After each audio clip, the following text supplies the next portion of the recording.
Good evening, everyone. This is Byung Kim, the Program Director of Korean Culture Society of Boston, and this is the fifth season of Korean Heritage Symposium. And today we have Professor Anna Yates-Lu, and we are fortunate to have her this evening. And she will have a presentation on Pansori, the Korean musical storytelling.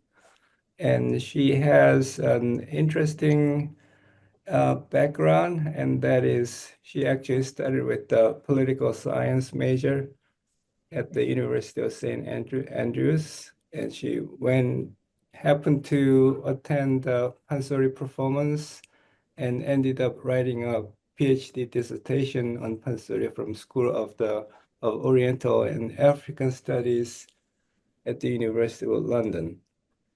So she was a faculty member from 2020 at the Department of Korean Music at Seoul National University.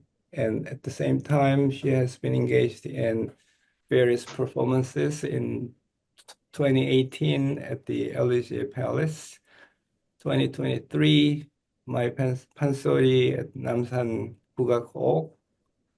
And in 2023, she won the first prize at the K-Box Festival, which is the Pansori competition. And last year, she performed the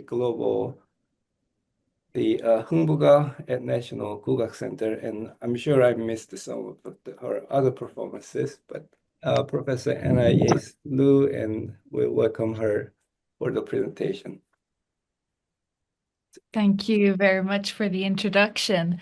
So then, hi everyone, my name is Anna Yates-Lu. Now I'm gonna just spend a bit of time today talking about, what is Pansori, how does it work a little bit, so you have the background of that, and then just giving a bit of an example of how something that, in fact, here in Korea as well, many people still consider quite a difficult art form, how it can be how once we know how to approach it, it can be sort of very enjoyable, very touching.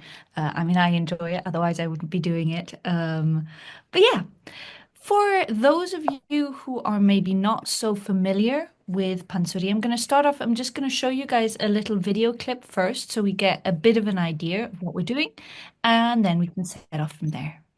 And Right. this picture here, is showing you sort of your usual pansori performance, what it looks like. You'll have your straw mat here. You have your drummer who's playing on a barrel drum that's called a suribok. And you've got your pansori singer who moves around the straw mat while they sing. So that's your kind of your standard format when you're performing. You heard a little bit of the noise there, but let me give you a bit of a background first. So I call it musical storytelling. You sometimes hear pansori called one-man opera or epic storytelling through song as well. And mainly the thing that we want to know about is that there's two people who are involved, the singer called the sorikun and the drummer who's called the kosu.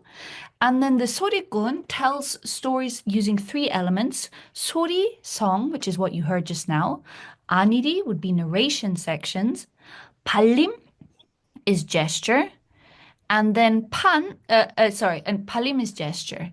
Now I'm a bit scared to go back into full screen in case it messes up the picture again. So if it's okay with you guys, if you can see this, what's on my screen, okay, I'm going to keep it like this in this mode. But yeah, where does this name Pansori even come from? Pan means an open space like a marketplace, which is where a lot of Pansori stories were initially told. But it also means an event because it's like you open up a pan, means you open up the scene for something. In this case, telling these various stories. Now, on the other side, we've got sori.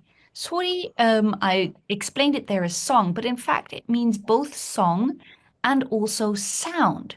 So, when you're telling a story, these stories can go, if you tell them in full, for up to 8 hours. If you're just singing, it gets boring after a while, right?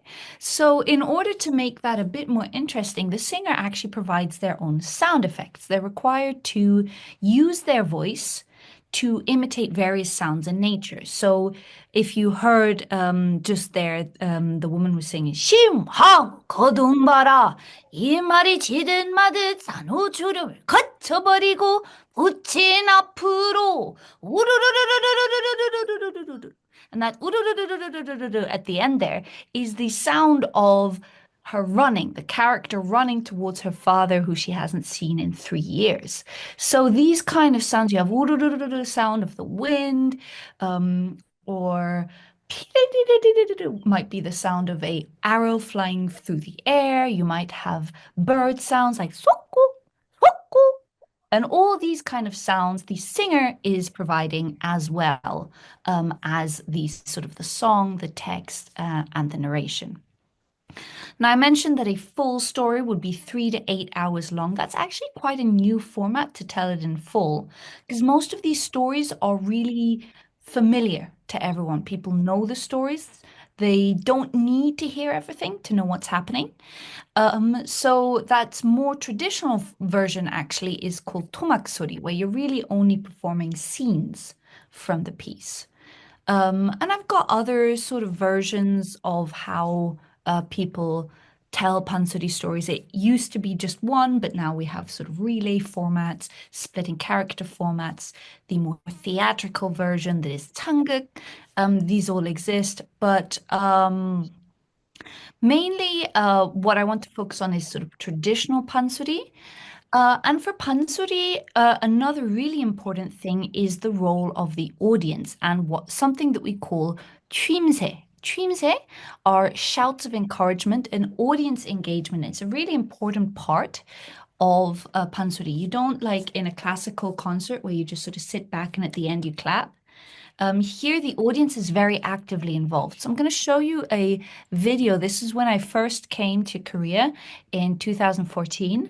And you can just see the sort of the banter that happens between the audience. Let's skip that back to the beginning. 추임새도 하시시고 놀부가 박씨를 주워 들고 여보 마누라 제비가 박씨를 물고 왔네요. So just to explain what's happening here, you see she's by herself on the stage. And so if she's wanting to have a conversation with someone, that's difficult to do by yourself, right? So you pick someone in the audience, or sometimes the drummer as well. You can see her sat here as an opposite to talk to. So first she's picked someone to be the wife in this. 놀부 마누라는 놀부보다 짧게 유시거든가. 박씨를 삐작 하고 나는 여보 용감 얼씨구. 요 박씨는 틀림없는 박쇼만은 박씨가 그리스였어. 원수 숫자 바람 풍자 괴연이 심지 말고 내 버립시다. So here you can see she swaps to someone else in order to then have the husband. Then she becomes the wife and somebody else is the husband in the audience. And in fact, in this scene, he then doesn't behave like the character should in the story, and she tells him off for that. But yeah, that is sort of to see that atmosphere, what happens when you've got a Pansori performance going. Now, Pansori is said to link to the 5 human relations in Confucianism. Didn't used to. There used to be actually 12 core Pansori stories, but some of them were a bit too indecent, too many dirty jokes, and so they got removed at the end of the 19th century. And now the official repertoire is 5 stories, and these represent the 5 human relations in Confucianism called 오륜, which are loyalty to your king, in the story 수군가, brotherly love in 흥부가, friendship in 적벽가, filial piety in 심청가, and wifely fidelity in 춘향가. So these are the sort of the relationships that were considered the most important during the Joseon dynasty. Now, interestingly, though, once you look at each of these stories in a bit of detail, you find that they're actually like surface level. They're like, oh, yes, morality. Once you go into it, it becomes a bit questionable. So the first one, for example, loyalty to your king. in the story, the Dragon King of the Sea falls ill because he partied too hard. And there's a sort of implied question there of the terrapin in the story. The loyal retainer is doing everything to save his king, but you're like, is this king actually worth saving? There's a little sort of undercurrent of that. Or in Hungboga, brotherly love, it's supposed to be the oldest brother who takes care of the whole family. In this case, it's the younger brother, while the older brother is actually an awful human being and he has to go through all sorts of troubles to learn to be a good person. So there's always this little implied kind of twist, like, huh, is this really like what these morals should be saying? Which adds, a certain interesting level to that. Now, I'm going to zip through the history very quickly. This is just so you get a background. We don't actually know for sure where Pansori comes from because with so many folk genres, there is no writing. We've got this example, for example, in the 18th century, when someone did actually write about Pansori, they got in a lot of trouble for it because it was considered beneath nobility to be looking at and most certainly wasting words on these folk art forms performed by people who were from the very, very lowest levels of society. Now, we do know that there are links to shamanism. We have things, for example, where we see similar stories appearing in shamanic repertoire and pansori repertoire. A lot of people who become pansori masters were from shamanic families, but also they are very clearly separate genres. So at some point they split, we just don't know exactly when. And there's sort of linkages to traveling entertainers and so on as well. Now, the pansori that we know today is from the mid-19th century. There was a middle-class guy called Shin Jae-hyo who wanted to be a social climber, and he realized that pansori could be a very useful tool. He reworked it to be more palatable to noble tastes. So he added more literary references, a lot more Confucianism, classical Chinese texts, and so on. And he's the one who's responsible for cutting 7 pieces from the repertoire. He also trains the first ever female pansori performer, Jinche-sun. It used to be an all-male genre, but that changes. And so basically, it's the version of pansori that Shin Jae-hyo creates that we then see and have preserved until today. And I mean, pansori is not static. It is a genre that continues to develop. In the 20th century, it then got moved away from the marketplace into concert halls. You start to see engagement with lighting, amplification, these kind of things. Pansori-related genres emerge. You have something called kayagam pyeongchang, where you're playing the kayagam and singing yourself at the same time. Changguk, this theatrical version that I talked about, exists as well. Since the 1960s, you've got these designations for sort of government designated protection that emerges. What used to be called the Intangible Cultural Property System. Since last year, it's called the Intangible Cultural Heritage System. And it's also been designated internationally as well as a UNESCO masterpiece of the oral and intangible heritage of humanity. And there's been a lot of stuff that's been happening in terms of fusion pieces. If we have time at the end, I might show you some. Or 창작 pansori, which is where you take the pansori medium and tell new stories with it. So I know of someone who, for example, has done Ernest Hemingway's The Old Man and the Sea, but in pansori form, and so on. So these kind of things exist as well. Now, how do people learn pansori? It's a very, very long training process. I have been learning pansori for 10, 11 years now, and that is the point where you can start to say that you maybe have an inkling of an idea of what you're doing. When I met my teacher's teacher, she was 90. And at that point, she told me, I think I've figured out what I should be doing. Unfortunately, my body is no longer physically capable of doing what I know I should be doing. So it really is a lifelong process. And the way you learn is very much through oral learning. We have notation these days. We use recording devices, but listening to the teacher and responding to that is still the main way that it's done. So here's just a little video clip showing that process.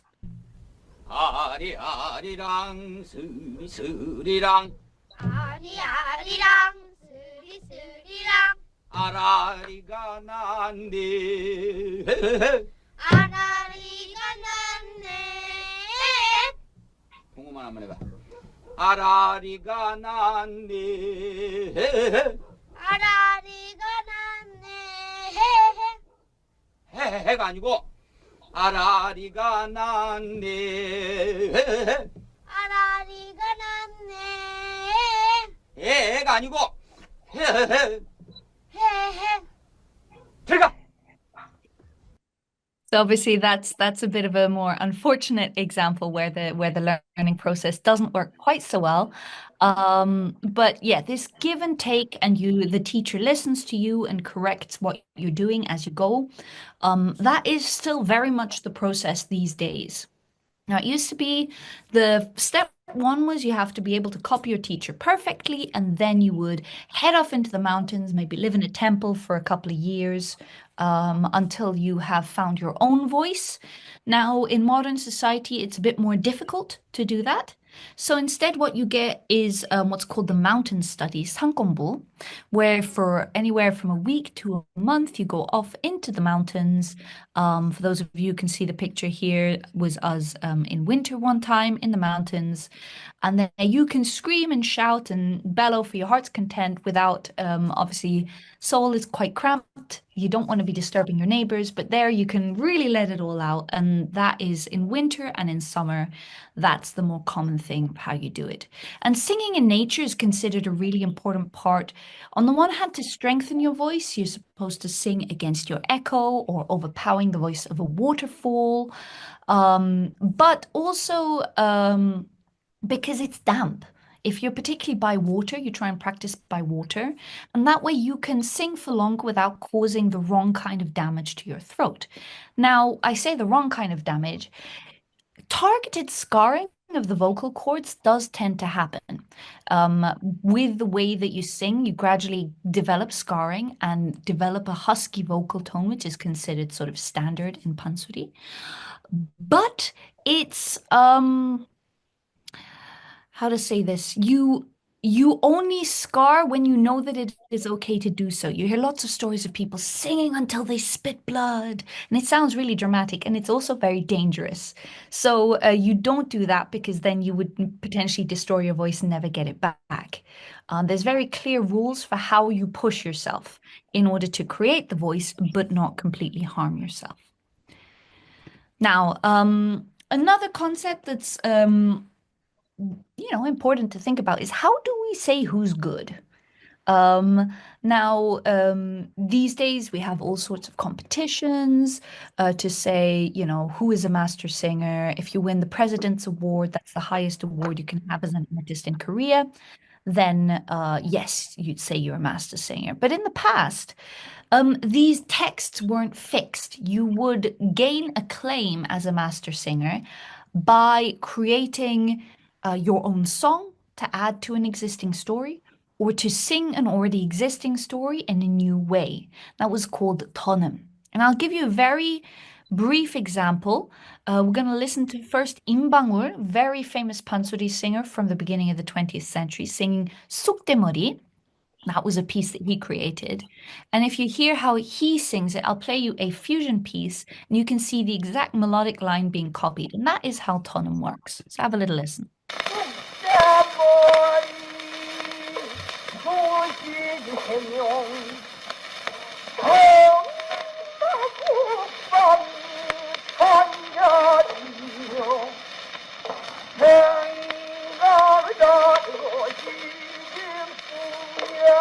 So what I want you to pay attention, there's a tongue. That transfers one-on-one to this piece.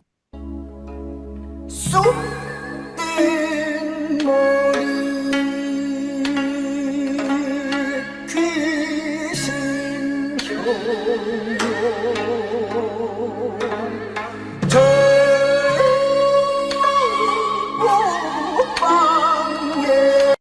you hear these melodic lines being followed by further generations. That is how master singers leave their impact on what the next generations will hear.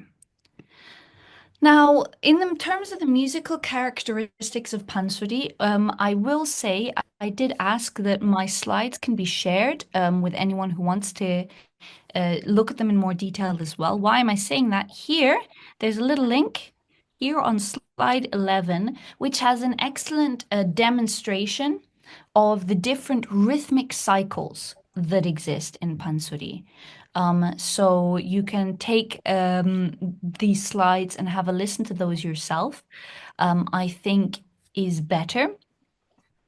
What I want to do mainly here is to just explain that we have different rhythmic cycles. We don't have beats in Pansori. It's not a 1, 2, 1, 2, 1, 2, or 1, 2, 3, 1, 2, 3. You have cycles, and these cycles tend to come with a sort of increasing tension, highlight, and then release. So the 진양장단 is very slow, incredibly slow. There's lots of space. And often many of the notes that I have for this written here for the sort of the standard beats aren't played, because here it's all about letting the voice really develop all the ornamentation, beautiful variations that the voice can do. And this can be, so it's either very peaceful, very elegant, or incredibly sorrowful moments is where you'll be starting with this really slow rhythm. And one step up is basically the sort of the one-size-fits-all rhythm that you'll see in most situations. It's also the one that's used for a thing that we call tanga, which are warm-up songs. So if you're singing for a long length of time, you want to make sure your voice is warmed up beforehand. There's a whole specific repertoire of songs just for that, and they will also be in this standard rhythm. I'm just going to demonstrate this one to give you a sense for this tension and release thing. So if you can see the boxes here at the bottom, you go 덩, 쿵, 닥, 쿵, 닥, 닥, 쿵, 쿵, 척, 쿵. And then you start again, 덩, 쿵, 닥, 쿵, 당, 닥, and it keeps going. So you can see from that you have a build up to the 9th note is the moment, 척. That's where you have the emphasis, and then it dies down again for the next one. And this flow, this sort of cyclical tension and release is a very common thing across all rhythmic cycles. So then you have 중중머리, which is same structure, but it's a bit more rolly, feely. And then 자진머리 gets very fast. So that was the one at the start, the piece that I played you, the 심하 고둥마라. That one's a 자진머리 장단. So you can see it's quite fast. Not the fastest though.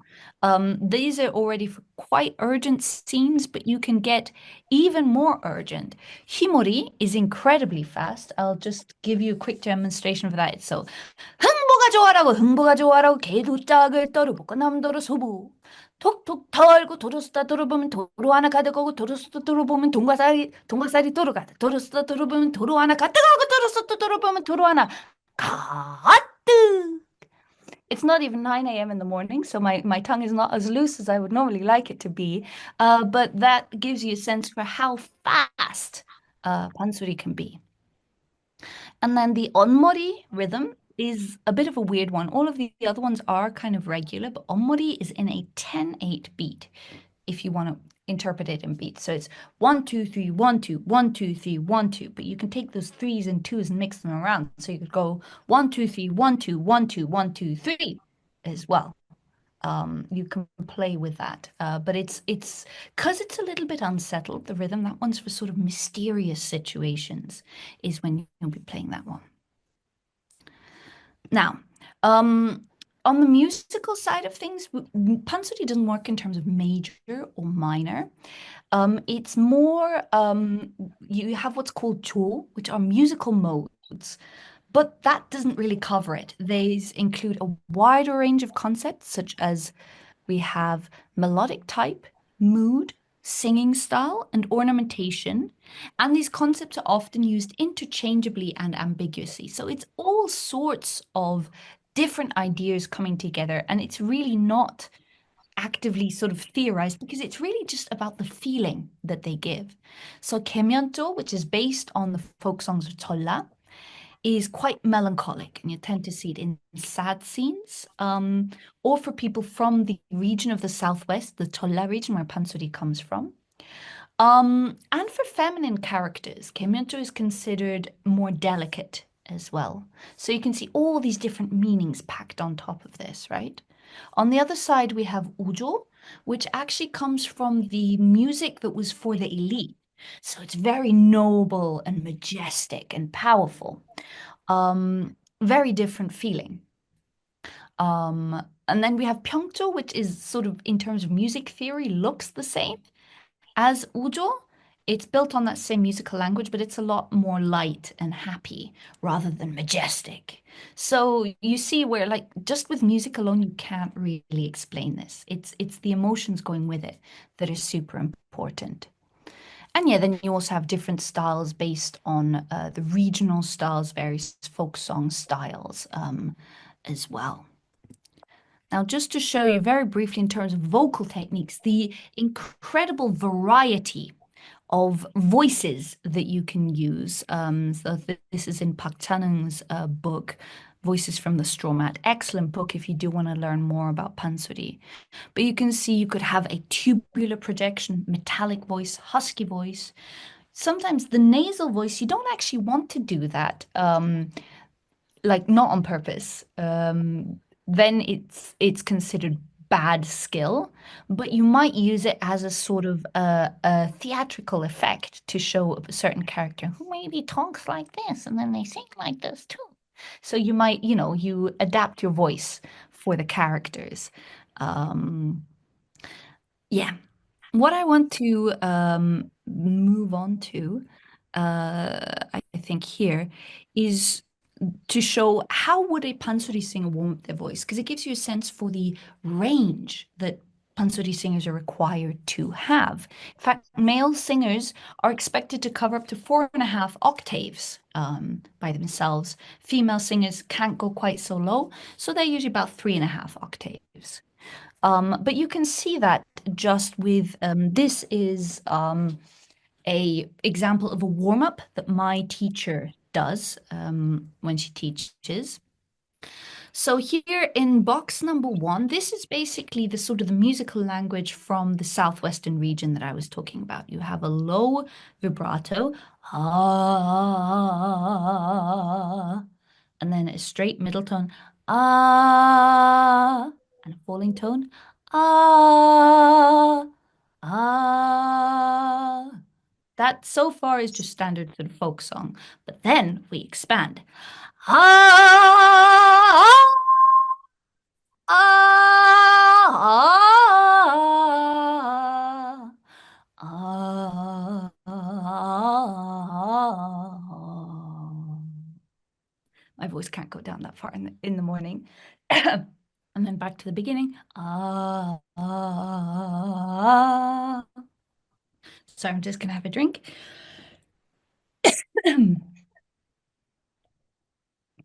So here you can see really high, ah, and then ah, ah. All that way down is what, when you've actually warmed up your voice, you should be required to cover. Now, that was just a quick run through of the music side of things.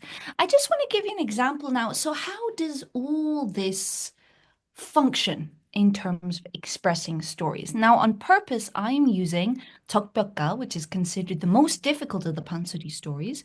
It's based on a classical Chinese novel, The Romance of the Three Kingdoms. It's all various heroes battling against other heroes and strategy, and manly friendship is considered the sort of the idea behind it. But then you're like, okay, so how is this approachable for us? Like, what are we getting out of it? Okay. So, you know, the main thing I think to think about here, first of all, why did they use this novel of all the things? Like none of the other Pansori stories are based on novels. Why this one? I mean, it's kind of like, if you speak in English, you might allude to Shakespeare and stuff. It's just part of the culture, and people know about it. Very similar, actually. By the time Pansori comes out as a genre, Tteokbokka or like Sangoyengi, the book that it was based on, was like 400 years old already. So actually very comparative with Shakespeare. And we don't really have battle stories in the other Pansori stories. And so, if you want a bit more of an adventure vibe, that covers this really nicely. But what's also really important about this one is, again, that thing with the critique that we were talking about before. Yes, you have heroes. Yes, you have glorious battles. You also have, and this is where it differs from the novel, the stories of the poor people and their perspective on being stuck in a war. I'm going to skip over the Sanggang Uryun, but just to talk about here, the ideal, this whole story is supposed to be about friendship. Friends trust each other. And this concept of trust, that you hold true to the relationship no matter what, is the ideal. But as we see in the story, it doesn't actually become that simple. Now, this one's quite a shocking story. So we've got various people battling, they're trying to restore the Han dynasty, etc. There is a battle. They are fleeing, and in the commotion, one of the main generals' wives and son fall behind. So noble soldier Cho Jae-ryong, he tries to save them, but he manages to first save one of the wives. At this point, we have multiple wives. We don't have that these days. The other wife, holding the only child of the heir of the Han dynasty, she is wounded. And so, she first sacrifices herself. She kills herself so as not to slow them down, so at least her son can be saved. Right? Motherly love. She wants her son to be saved. So Cho Jae-ryong fights his way back through the soldiers. He gets to the child's father, Yubi, hands on the baby, who throws the baby on the ground and says, "I almost lost a precious general to save my young son." And you think, what?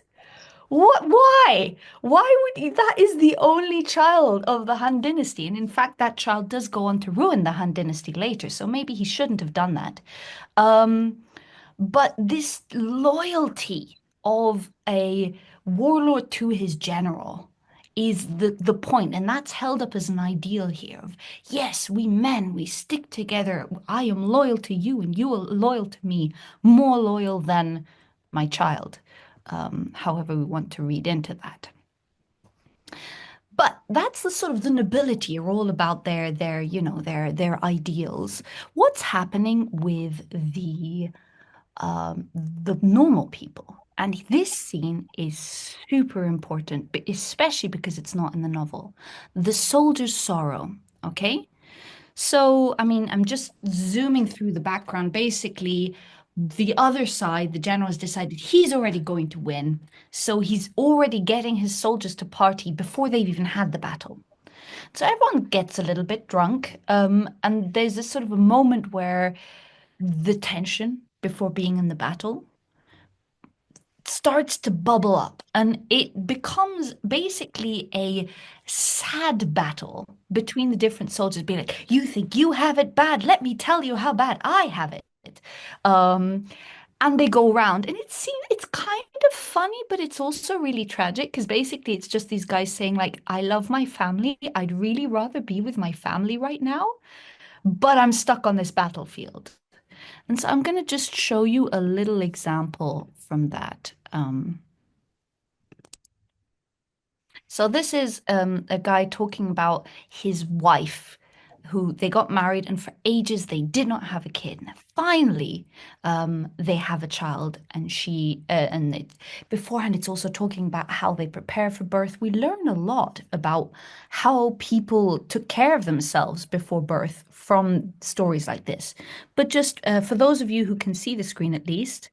우리 시학생 거요 지음 지려 정결이 정면 하월 미월 하약 순산으로 낳은 자식 딸이라도 방학올지 깨놓고 나가려고 주자지가 대랑대랑 다려 열성은 떠왔더러 땅에 뉘일 날이 전혀 없고 오줌 똥 가려가며 오륙사기 넘어가니 장판판 의살이 올라 얼굴은 관오이기요 풍채는 두목지락 터덕터덕 끊어는 양땅그두는 양 엄마 아빠 도리도리 취향 잣장 내 아들 아범 소연 검쳐잡고 좋아서 틀을 불리와 거꾸로 내 큰돈 흘러 감사급을 받겨 어느 지어 빨리며 주야 사랑의 정어릴 때 자식 밖에 또 있느냐 한참 일에 사랑할 때 뜻밖의 왜란 소리 이국당 백성들아 적벽강으로 싸운다냐 하나성 부른 소리 아니 갈 수 없던 공항 사당 문 열어놓고 동국제배 하지 어째 간간한 어린 자식 무릎 앉혀놓고 유정한가 속을고 한테 대고 눈물 흘리며 아이고 마누라 나는 전장을 가거니 마누라는 이걸 길로 나고 후사를 정태우고 생이면 하지 그고 전장을 나왔으나 어느 때 나가고 향해 돌아가 그랬던 나의 품 안에 안고 와가 그가으로 볼 거라 아이고 손이고. So, I mean, here, if you weren't able to see all of that in detail, basically he's describing, I give, this son, this precious son was finally born to us. He was so precious. We never let him even touch the earth. We cared for him. I peeled him fruits, played with him. And then all of a sudden I get called to war. I don't know when I'm going to see my son again, if I'm ever going to see my son again. I don't like this. This is awful. And it's all these little moments. There's another one of a man who, he has a beautiful wife that they've literally just got married and now he has to go leave. And it's these personal moments that on the one hand we see, people in the Joseon dynasty cared about their children just as much as we do now. And that incredible sort of expressive family love that we can see. And just normal people living normal lives that are cruelly interrupted by war. And that I think, particularly in this story, is so meaningful because it wasn't in the novel originally. Now, I do have more moments that I could go into, but I know that we want maybe a little bit of time for questions. So please do get access to the slides as well if you want to look at it in more detail. Like I said, I'm very happy to share. Now, I'm just going to finish off to just show you how does this whole story end. So the cowardly general, Chojo, has abandoned all his soldiers who got burnt in a fire. And he ran off to save himself. But he ends up being outmaneuvered by Myung, this strategist, knew that he was going to do this. He'd already placed soldiers ready in ambush. And so this famous soldier, Kwanu, is stood there waiting. And so initially they're just being all, noble and chivalrous, be like, oh, hi, it's fancy seeing you here. How are you? And I'm here to ambush you. And then Jojo is trying to get out of being punished. I hope you remember we were good friends and set me free. And Kwanu is, his job is to really be there to punish him. He says, I have to kill you immediately. I'm just exchanging words with you because we are familiar with each other. You have to be polite, even if you are going to kill this person. But he says, no, I will have to kill you. In the end, he does not. Why? Because in this point, he's got different areas pulling on his honor. On the one hand, he's supposed to keep his honor as a soldier and be loyal to his country and protect it. On the other hand, he owes Jojo a favor. And so this is the thing where we see this, trust, honesty gets complicated in daily life. And so what he does, he by accident lets Jojo free. Like, oh no, look, I'm looking the other way, and oh gosh, there he goes. Oh no, I missed him. And you think this is also really strange. But Kwano actually ends up being praised for his mercy and his heroism. So this is one of these moments where you see that yeah, there are bits where obviously the culture is very far from us. It's difficult for us to understand. It's difficult to understand that, in fact, this was all a ploy by the strategist Kong Myung because he didn't want Jojo to be killed. That's difficult for us to access. We can try and understand it in terms of friendship, reciprocity of favors being more important even than one's own nation.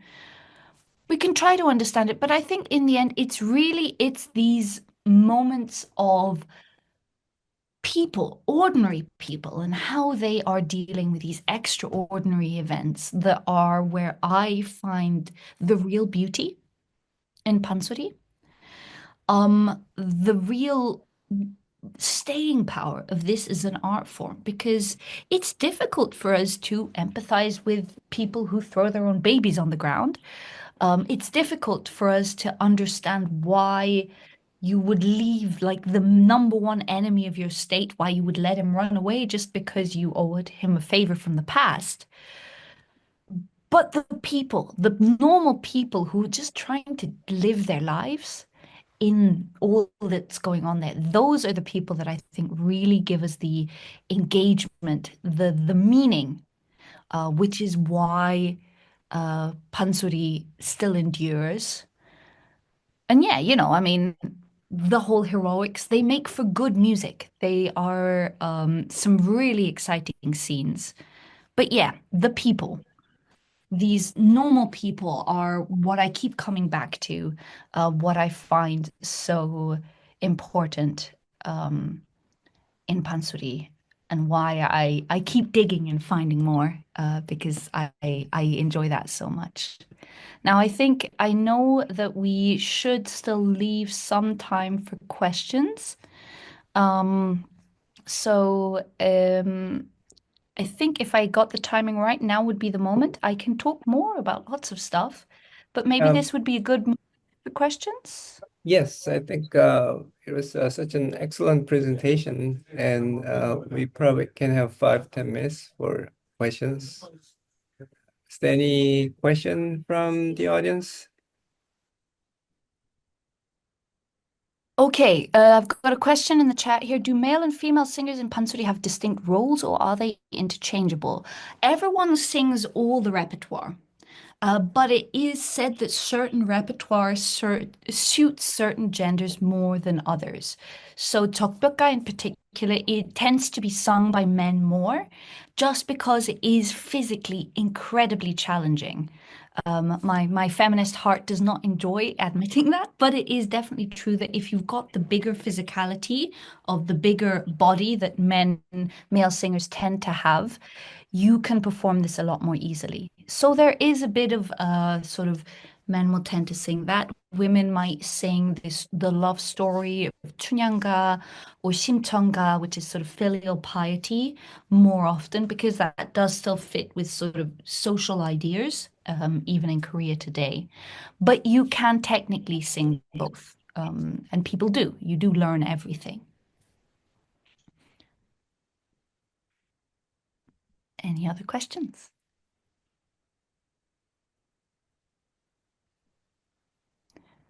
How much do you improvise as opposed to follow the script?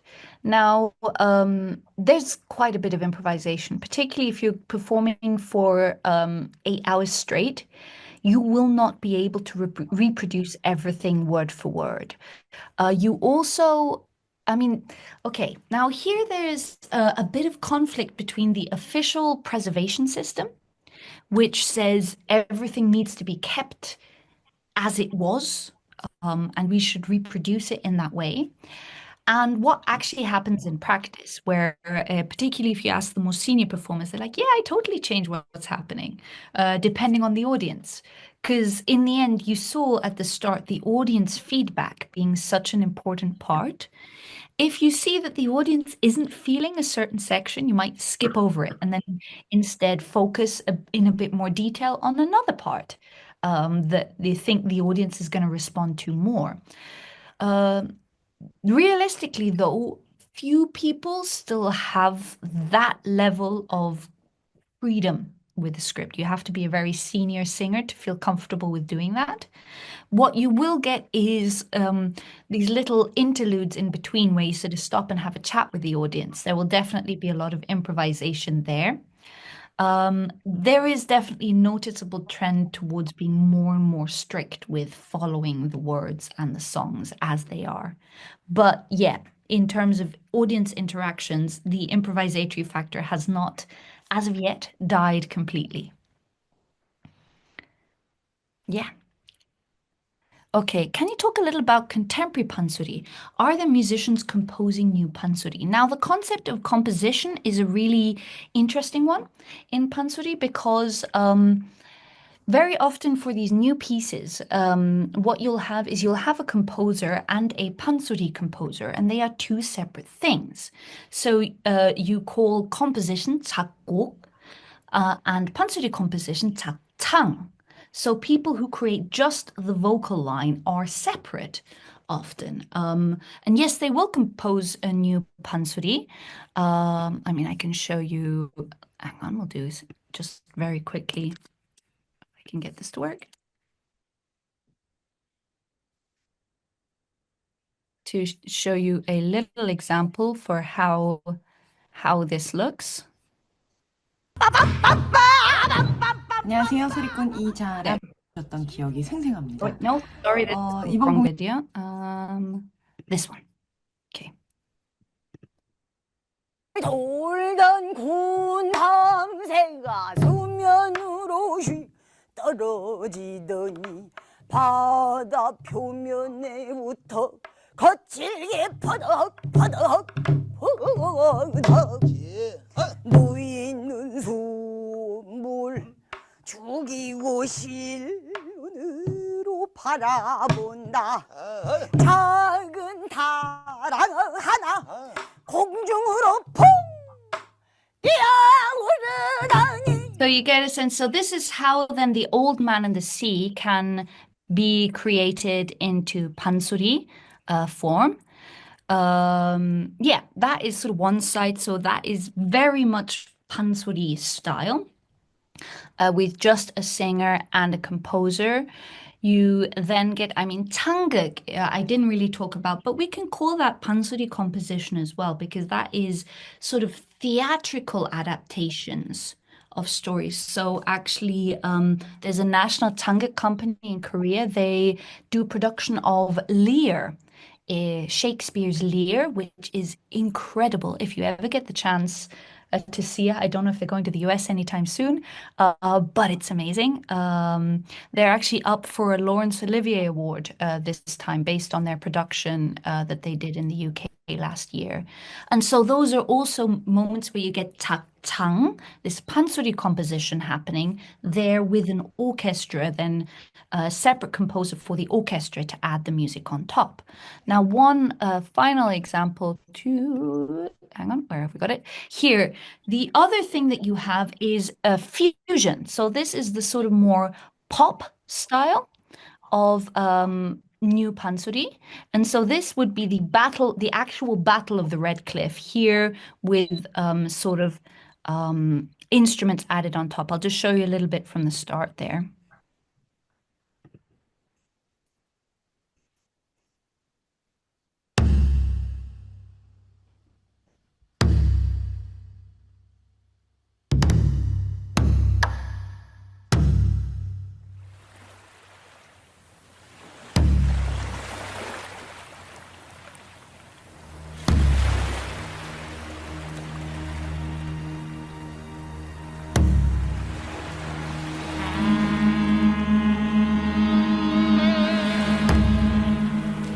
저기 오는 배 어디 배요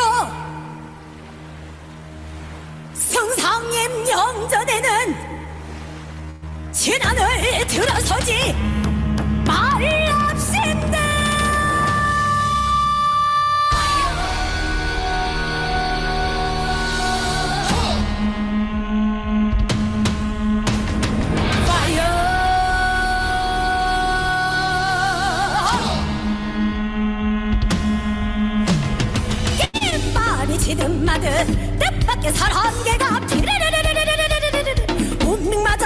So to get a sense, so this is then taking what was the Tokbyeokga, this battle story, and reworking it in more modern contexts.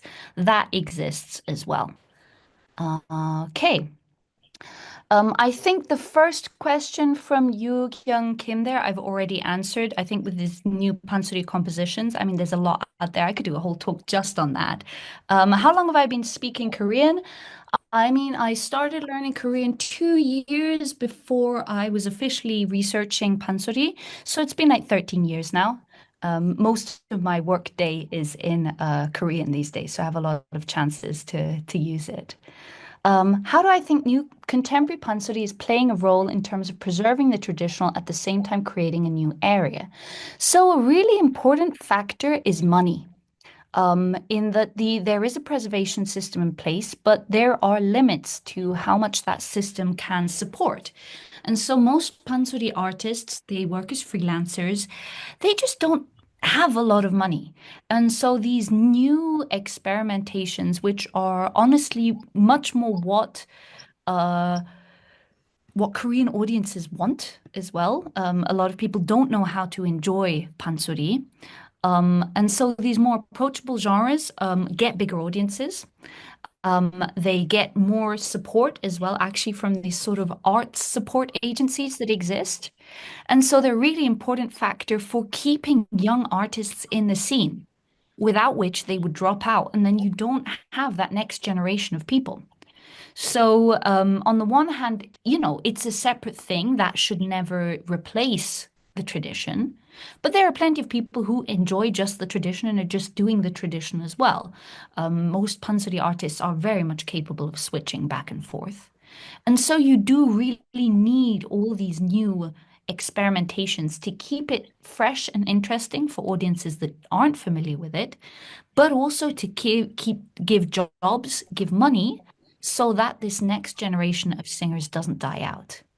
I hope that answers your question. Yes, very well. And yeah, I have a question. sure.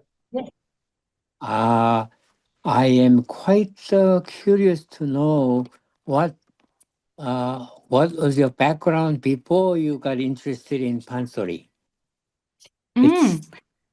So I didn't actually have, well, I mean, I played violin when I was younger. I didn't have any singing background, which was actually helpful because I had no habits I had to unlearn to then use different vocal production.